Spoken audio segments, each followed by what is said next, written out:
چچا فضلو کی نظریں ایک خط پہ جمی ہوئی تھیں اور ان کے ہاتھ بری طرح کانپ رہے تھے۔ چچی نے کہا، کیا بات ہے، کس کا خط ہے یہ؟ لو بیگم تم بھی پڑھ لو، بس یوں ہی سمجھو کہ ہمارے برے دن آ گئے ہیں، چچا نے رونی آواز میں کہا۔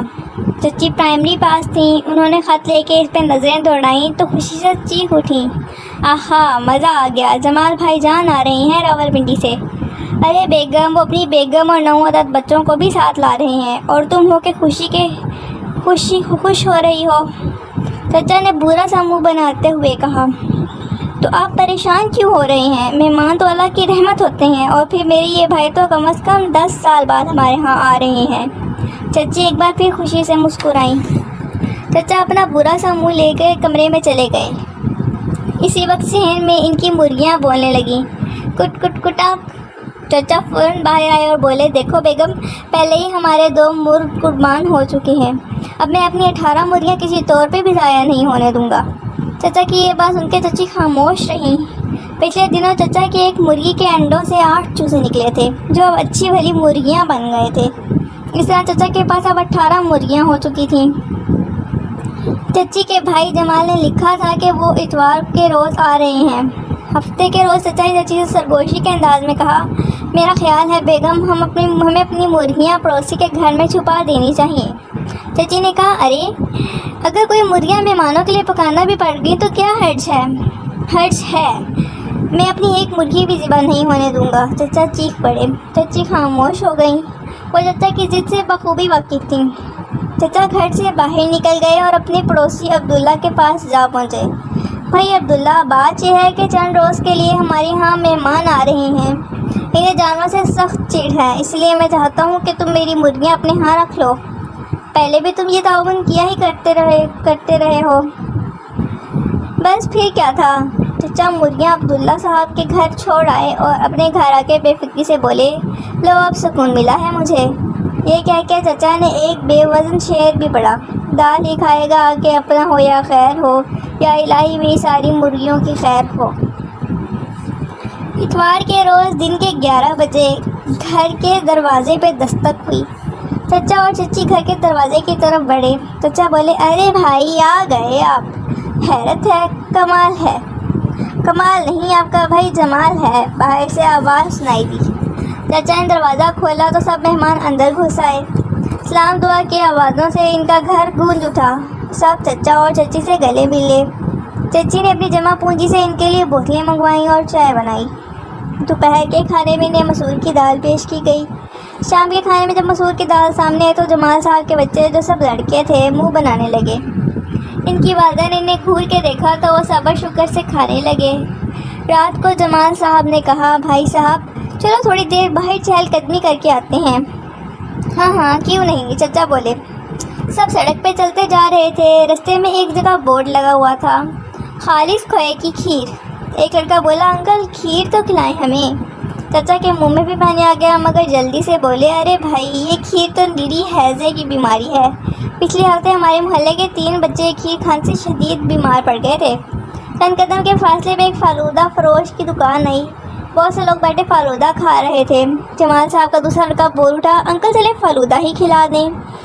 ارے بھائی فالودہ میں مچھر وغیرہ گر جاتے ہیں، یہ لوگ صفائی کا تو خیال ہی نہیں رکھتے، بس الا بلا چیزیں لوگوں کو کھلا کھلا کے بیمار کر دیتے ہیں۔ چچا نے دلائل دے ڈالے اور تیز تیز چلنا شروع کر دیا تاکہ فالودے کی دکان پیچھے رہ جائے۔ چند قدم چل کے ایک ٹھیلے پہ گول گپے فروخت ہو رہے تھے اور 3-4 آدمی کھا رہے تھے۔ جمال صاحب کا تیسرا لڑکا بولا، انکل میرا خیال ہے گول گپے کھانے میں تو کوئی حرج نہیں۔ چچا فوراً چیخے، اللہ کی پناہ، گول گپے کھانا تو خود بیماری کو دعوت دینے کے برابر ہے، ہمارے ایک ہمسائے نے پرسوں غلطی سے گول گپے کھا لیے تھے، بس پھر کیا تھا، بیچارہ 2 ہفتے سے ہسپتال میں پڑا ہے۔ یہ سن کے سب کے منہ سے کہکا نکلا۔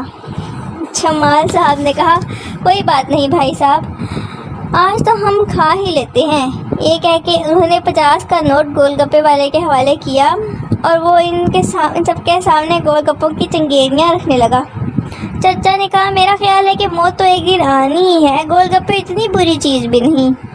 یہ کہہ کے انہوں نے جلدی جلدی گول گپوں پہ ہاتھ صاف کرنا شروع کر دیے۔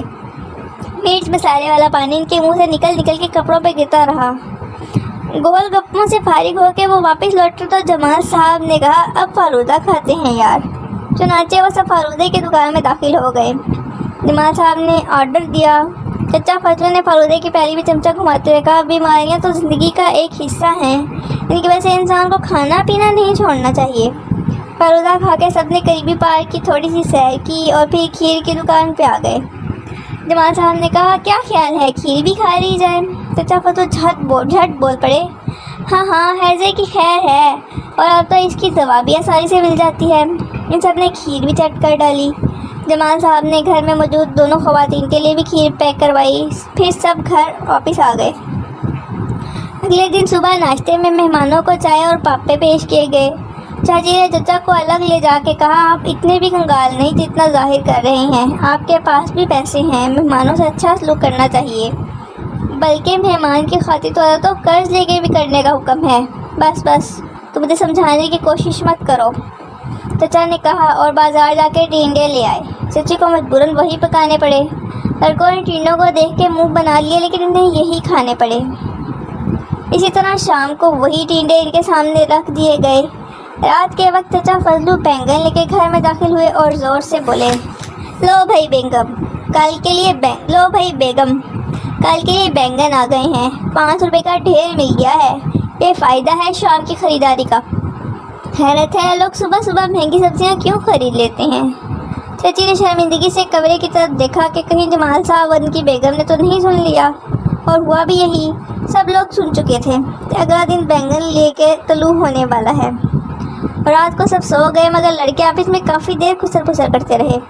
صبح جب چچا اٹھے تو انہوں نے دیکھا کہ سب لڑکے صحن میں ایک چادر بچھائے بیٹھے ہیں اور یہ دیوار پہ ایک کاغذ بھی چسپاں کر رکھا ہے جس پہ موٹے قلم سے لکھا ہے بھوک ہڑتال۔ ارے بھائی حیرت ہے، کمال ہے، چچا بولے۔ ایک لڑکا چچا کی بات انسنی کرتے ہوئے کھڑا ہو گیا اور تقریر کرنے کے انداز میں بولا پیارے بھائیو، اس گھر میں جب سے ہم آئے ہیں یہاں پہ دال نے ڈیرے ڈالے رکھے ہیں، ٹنڈے یہاں براجمان ہیں اور بینگنوں کی یہاں اجارہ داری قائم ہونے والی ہے۔ ہم اس پہ احتجاج کرتے ہیں، ادارہ ہم پہ رحم کیا جائے اور ان چیزوں کے بعد مور و بکرے کے گوشت کو بھی ایک جگہ دی جائے۔ ایک اور لڑکا اٹھ کھڑا ہوا اور نعرہ لگا دیا دال سے جان بچاؤ۔ باقی سب نے جواب دیا ٹینڈے سے جان بچاؤ، بینگن سے۔ لڑکوں کی ماں باپ اور چچا فضلو کی بیگم بھی حیرت سے تماشا دیکھ رہی تھی۔ چچا نے گھبرا کے کہا بچوں تمہاری یہ بھوک ہڑتال کب تک جاری رہے گی؟ تقریر کرنے والے لڑکے نے کہا ہماری بھوک ہڑتال بھوک لگنے تک جاری رہے گی۔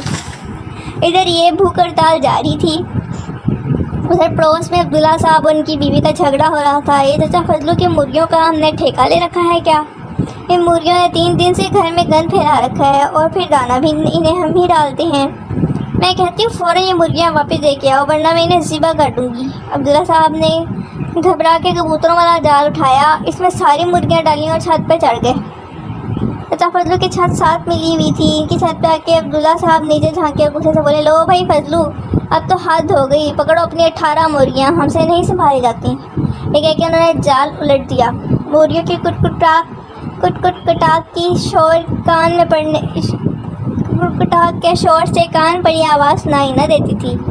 ان کے بے شمار پر فضا میں بکھر گئے۔ صحن میں بھوک ہڑتال کیے ہوئے لڑکوں پر مرغیاں آ گریں۔ ایک لمحے کو تو وہ حیران رہ گئے، پھر ان سب نے 2 مرغیاں پکڑ لیں اور خوشی سے جھومنے لگے۔ ایک لڑکا بولا مرغیاں 18 ہیں اور ہم 9 ہیں۔ یہ منظر دیکھ کے چچا فضلو کے چہرے پہ ایک رنگ آ رہا تھا اور دوسرا جا رہا تھا۔